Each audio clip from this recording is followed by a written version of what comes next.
Hello, we are announcing a brand new giveaway for 75,000 subscribers. All you have to do is obviously follow me. We are giving away one lightsaber from Art Sabers. They are sponsoring this giveaway, so what you have to do is go to the pinned comment down below, follow Art Sabers on Instagram, like their image, and tag 2 of your friends, and you will be entered into our giveaway. We will be doing this giveaway until we hit 75,000 subscribers here on PPSW. Thank you again for your continuous support. Our story begins inside the High Council in the Jedi Temple at the pinnacle of power.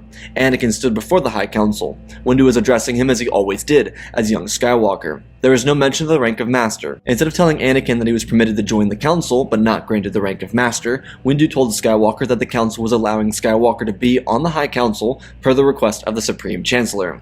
When Skywalker heard this, he was obviously a bit relieved, and then Windu told Skywalker that he may take a seat. The Jedi Council had a plan in action for this. After all, it was only hours before when Kenobi and Yoda decided that overthrowing the Galactic Republic wasn't the best idea.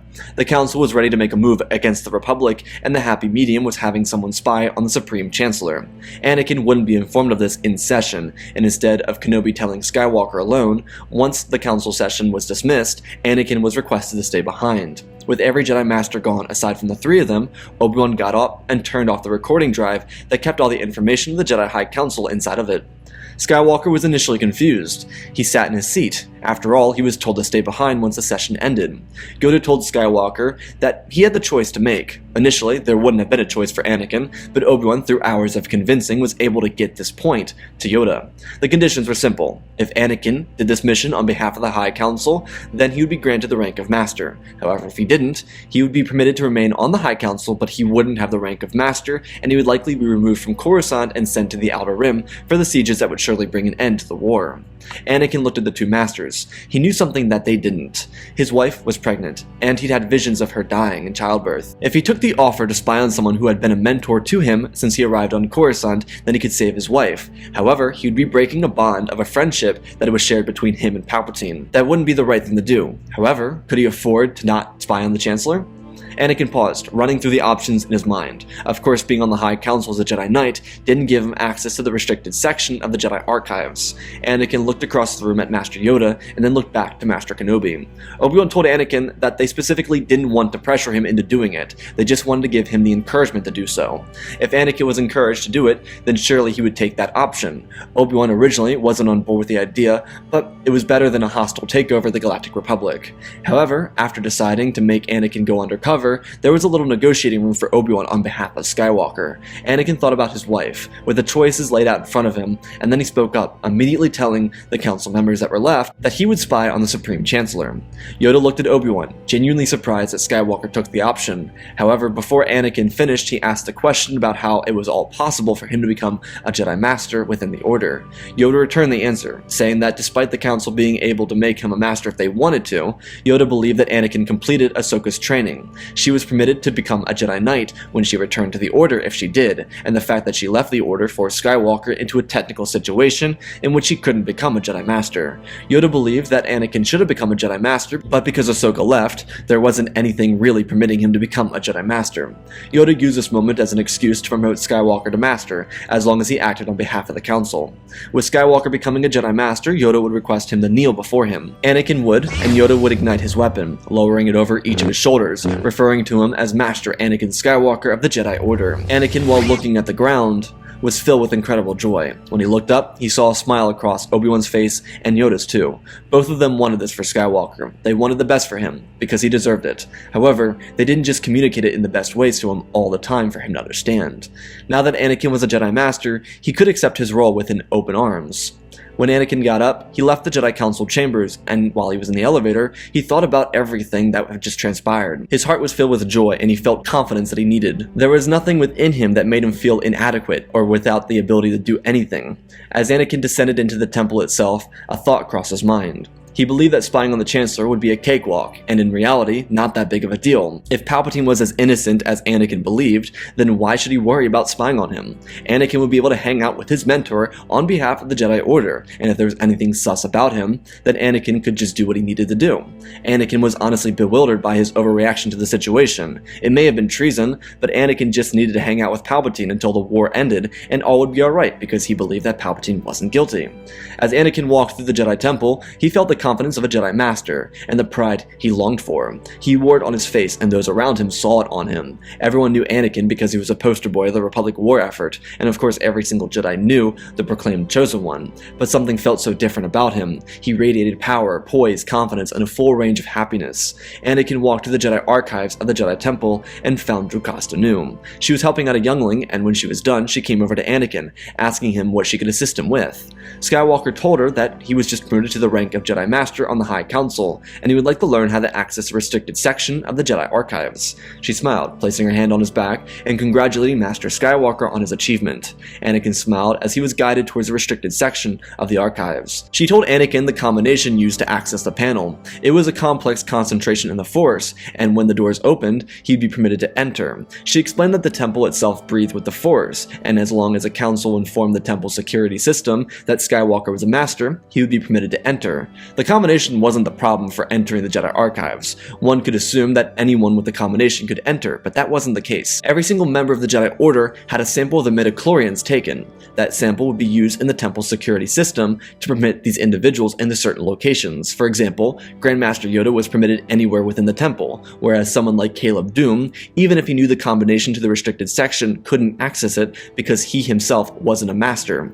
It was how the temple was set up millennia beforehand, and ensured that only rightful individuals could access certain locations within the temple. Once Anakin learned the combination, Jocasta Nu told him to give it a try, and he did. The doors opened up. Anakin asked Master Jocasta if she wouldn't mind giving him a tour of the restricted section, being that he didn't know anything about it or where to go. She grinned and walked ahead of Master Skywalker. For 30 minutes, she would walk through, showing him different sections where different holograms were located. One of the sections had to do with more ancient lightsaber forms used by the ancient Jedi. Another section had the location of every known Jedi and Sith temple across the galaxy. The one that Anakin was interested in was a section of Force powers. Jocasta explained that for each section of holograms, there were subsections that were divided up across the exterior of the shelves. When Anakin found the holocron he was looking for, he was permitted to take the holocron anywhere he wanted. However, he would need permission from Grand Master Yoda or the Master of the Order, Mace Windu, to teach certain things from the restricted section to other members inside the Jedi Order. This was set in place just so that no one just learned information from their masters without permission. Jocasta Nu also told Anakin about some of the master restricted rooms for hologram study. Aside from those rooms were also locations around the temple for High Council members to use their holograms in. She then told Anakin that if he didn't feel like looking for those rooms, around the back side of the restricted section there was a public meditative room, where masters with access to the restricted sections could go to access their holocrons without having to deviate too far from the location of which they got the holocron. Anakin smiled and thanked Jocasta Nu. She told him that if he had any other questions, she would be in the archives for him. Anakin thanked her again and turned around towards the Force power section of the restricted section. When the doors closed behind him, Anakin had already found himself the subsection he was looking for. His heart fluttered like the wings on an Ithorian butterfly. A smile sat perfectly on his face as he examined everything he could, looking over all the present information. Anakin took the holocrons out of the section and went over to the public area within the restricted section. He got down on the ground and began to meditate. He opened up the crystals and began to listen. However, it didn't have information he was looking for. Anakin would spend the next 6 hours inside of the Jedi archives siphoning through information. He learned that some individuals knew how to use the Force heal naturally. A species that picked up on it very naturally was the species of Grand Master Yoda. Grogu had shown the ability to use Force heal at the very young age of 21.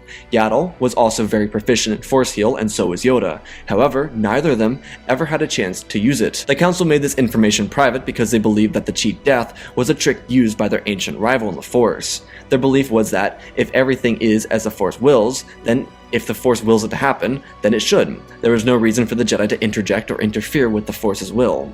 Regardless, Anakin got a buzzer on his comlink. It was the Chancellor. Skywalker put the holocron back after absorbing all the information he wished to know. He got up and made his way over for the galaxy's Opera House in the Uskru district of Coruscant. It was a very upper-class location, and Palpatine was inviting him to join him. Palpatine was winding his grip around Skywalker, trying to seduce him to join the dark side of the Force. When Anakin got there, he realized he was running late for the Squid Lake performance, which was being hosted by a famous, galaxy-renowned Mon Calamari troupe. When Anakin got to the private location where the Chancellor was, he entered and joined his friend and mentor. Palpatine dismissed his allies and informed Skywalker that they had located General Grievous in the Outer Rim. More specifically, they found him on the planet of Utapau, and Palpatine believed that Anakin should be the one to lead the assault, again filling Anakin's minds with delusions of grandeur and beliefs in ideology that he was the best in the Order. It was Palpatine's great move. He was always able to manipulate, and he just mastered this technique with Skywalker. Anakin smiled and went along with it, knowing that the Council wouldn't select him for this mission. The conversation continued around Palpatine trying to get Anakin to admit that the Jedi were sending him to spy on him. When Palpatine got that conclusion, Anakin was a bit confused, but he denied it, informing Palpatine that the Jedi had no interest in the political work of the Chancellor. The Council was only interested in the end of the war. Palpatine twisted those words and again pushed back, telling Anakin that those who have power are afraid to lose it, even the Jedi. Anakin tried convincing Palpatine that the Jedi used their power for good, and that they had no reason to try and be hoarding their power. Anakin kinda saw where Palpatine was coming from, but he also had faith restored in the Jedi High Council. He didn't feel indifferent to them, which didn't matter to Palpatine because he began telling the story of a great Sith Lord who figured out how to escape death. His name was Darth Plagueis the Wise, and Anakin was very entranced with this. Anakin may have had all the information he wanted from the Jedi archives, but it didn't mean he wouldn't be interested in this, and what Palpatine said was amazing. The Sith Lord was a genius, and he began twisting Skywalker back into his own control. Anakin was very surprised that he was being sucked in, but how could the dark side prevent others from death? Regardless, after a night at the Galaxy's Opera House, Skywalker would return home, having some more nightmares, but instead of these nightmares going badly, he would stop them, saving Padme with the knowledge he acquired from the Jedi archives. When Anakin returned to the temple, the next day he informed the Council about the partial message intercepted from the chairman of Utapau about the arrival of General Grievous and his forces. Skywalker told the Council that the Chancellor requested that he go to Utapau himself, but because Skywalker was on a mission, he knew he couldn't. So instead of suggesting or even leaving the conversation open up for him to go to Utapau, Skywalker told the Council that he wouldn't be leaving for this mission and he had other duties and responsibilities that he had here on Coruscant. Windu was genuinely impressed with Skywalker's decisions, so the Council suggested that Obi-Wan go to Utapau to face his longtime Clone Wars rival, General Grievous, and try to defeat him. Over the course of the next several hours, Anakin would return to the archives to study some more, and then he would go with Kenobi to the docking yards before Kenobi departed for the front lines yet again. Obi-Wan knew how stressed Anakin was and told him how proud he was of him, telling his former student that he would be back in no time and everything would be alright in no time. Anakin was very content with this, and he wished his former master to be safe on his journeys and that the Force would be with him. Afterwards, Anakin would return to Padme's residence, where he would have a talk with her, learning that his master had visited her to make sure that Anakin was alright. At this point, Anakin was aware that Obi-Wan knew, but neither of them talked about it. Obi-Wan knew Padme made him happy, and as long as Anakin was happy, he didn't care, which for someone who lost the love of his life, it was a very powerful emotion to just be alright with someone being able to enjoy what you were never destined to have. Obi-Wan was just happy that Anakin was, and so he went to Utapau to fight General Grievous. Later that day, Anakin would be in the briefing room with a number of Jedi Masters, after affirming to himself what he knew about the Force and the ability of Force Heal. Something Anakin had no issue with was sacrificing his life to save Padme's, if it came down to that, of course. However, he would much prefer to save her life and live with her and their child, but if he had to, then he would have no problem sacrificing his life for hers. Anakin filled his mind over the course of 24 hours with everything he could know about Force Heal, so that he knew what he was doing when it happened. When he was in the briefing room, Windu would dismiss Skywalker and tell him to go inform the Chancellor that General Grievous had been engaged by General Kenobi on Utapau. Anakin was nervous for Obi-Wan. He knew his master had survived several battles with General Grievous, but Grievous was an absolute monster and a terrific duelist, and while he was a bit of a coward, he was a warrior nonetheless, one that had killed multiple Jedi. But Anakin listened to Windu and made his way towards the Republic Executive Building where the Chancellor's office was. When Anakin arrived, he entered the Chancellor's office. Palpatine began trying to wind Anakin up, telling him that the Council didn't trust him. Palpatine at this point was very unaware that Skywalker was gifted the rank of Jedi Master, so that what she was saying was honestly a bit uncalled for. Yes, Anakin had complained about the Jedi before, but it didn't mean that they were the most heinous, evil people in the galaxy. It just simply meant that sometimes they got on his nerves from time to time. Palpatine then began to unveil some dark secrets, like the fact that he was trained to use the dark side of the Force, even going as far to tell Skywalker that Padme would die in childbirth without his knowledge. Anakin didn't like that too much, and so he ignited his lightsaber and held it out towards the Sith Lord. He told Palpatine that he was going to bring him to justice, but then Anakin realized that leaving him alone was the worst thing he could do for the galaxy. So, Anakin wound up his lightsaber. Sidious could feel it. When Anakin swung, Palpatine turned around with immense speed and placed his hand out in front of him. He put his hand almost up against the blade of the lightsaber and used the Force to grip the blade. Anakin's eyes widened. He then pulled the blade back into his defensive form as he looked into Sidious's eyes. The dark Dark Lord of the Sith showed his yellow tint, and then reached out his arm, pulling his lightsaber into his hands from across the room. The crimson glow blinded Anakin as he spun back into his lightsaber form. Sidious had no intention of killing Anakin, but he could convince him to join the dark side.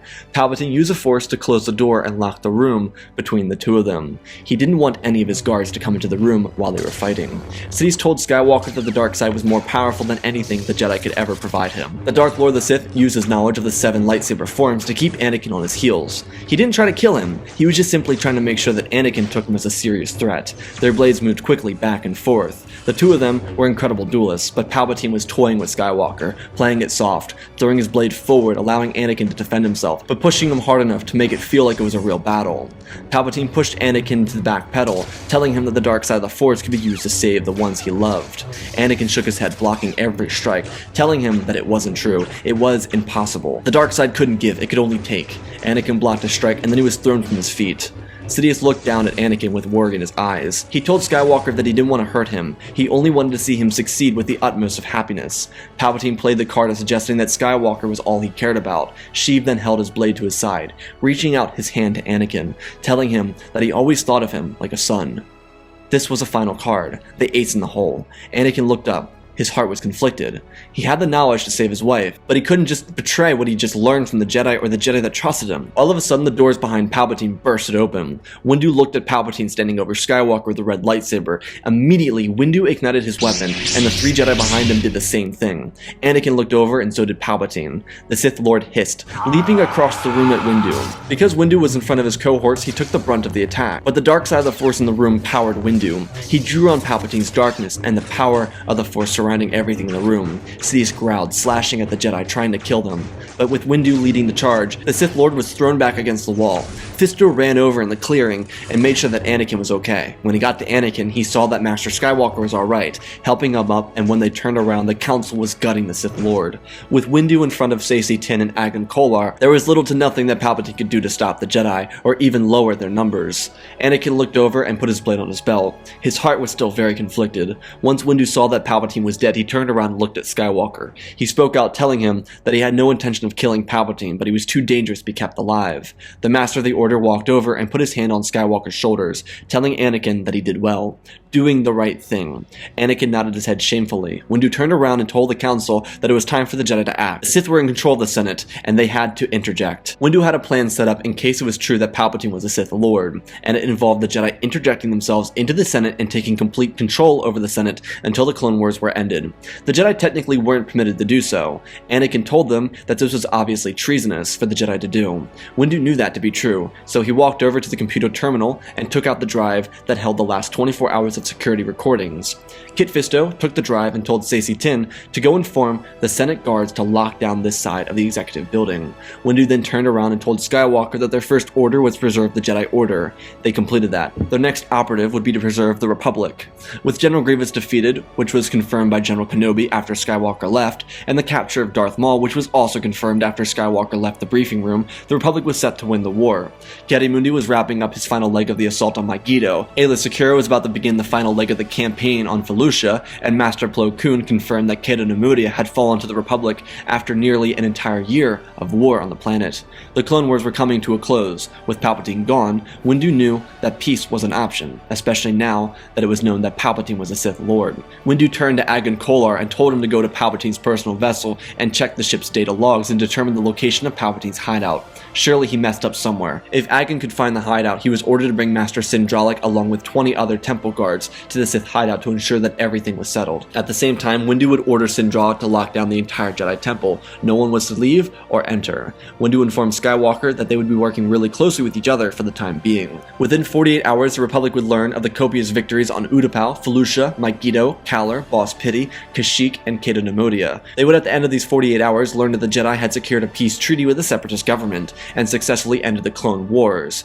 However, the troubling thing that would be revealed is that Palpatine was killed by the Jedi for apparently being a Separatist collaborator. This didn't make a lot of sense for many people within the Republic, especially since the Republic was beginning to look at the Jedi with disfavor. However, there was nothing they could really do about it at the moment. The Jedi took over the Senate. The poster boy of the Republic, considering he helped restore balance to the Force, was the Jedi Master, had both his former master and former apprentice be safe, and had the ability to save his wife, was content with the takeover. It wasn't hostile. All that happened is that after Anakin and Sindralik found Palpatine's lair, they raided all of the supplies out of it and brought it back to the Senate. They would provide all their evidence from the lair to prove that Palpatine's allegiance was to the Sith and to the Separatist movement. Because of the Jedi's resilience, quick victories in the last 48 hours, the resolution of the Clone Wars, and provided evidence, the Republic couldn't vilify them. Padme, because she wasn't put under incredible stress, wouldn't end up giving birth for another couple of weeks. It would be a healthy and happy birth. With the war ended, Anakin would inform the Council that since he helped bring balance to the Force, that he'd be taking a step down from the High Council and the Jedi Order as a whole. The Council respected the decision, and within a couple of years, would erect a statue for the Chosen One inside of the Great Hall to remember him for the rest of time.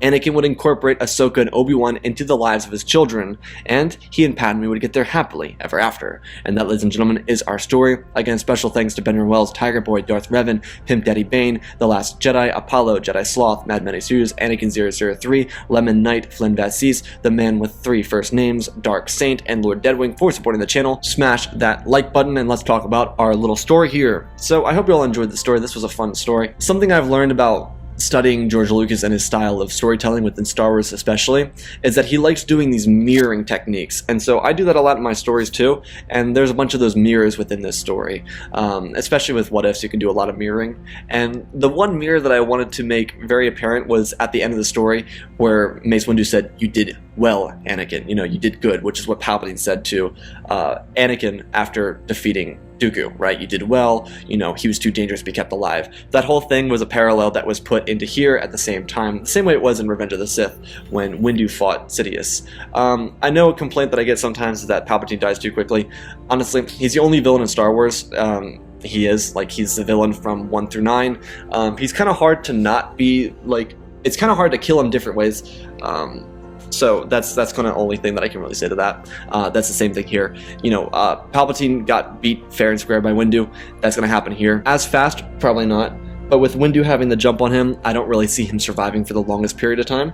So that's kind of my reasoning for that. Plus, with Windu leading the assault, I don't really see the other Jedi getting cut down. Windu's the only one that really beat Sidious and beat him fair and square, so it kind of only makes sense that way for him to be the one that beat him. But I also really like the imagery and the idea of having like Anakin fight Sidious beforehand, and then Mace Windu coming in and saving them, and then having that mutual respect right there, which was one of the more fun aspects of the story to me. But yeah, I thought the ending of this was a bit more fun because like the battle between Sidious and Anakin was a little bit more like, we don't do that too often with them fighting each other, and so having them fight each other in that like final battle where it's them versus each other and Palpatine's just kind of toying with him, trying to pull him to the dark side, is again a mirror to, you know, Return of the Jedi, kind of just with Palpatine toying with Luke in regards to him like having Vader fight Luke and just kind of just trying to get him to get angry or get him to turn to the dark side. Same kind of idea here. It's just a matter that he's actually fighting him hand to hand. So anyways, I hope you all enjoyed. If you did, smash the like button. Anyways, I love you all, spread the love, and always remember, my friends, may the Force be with you.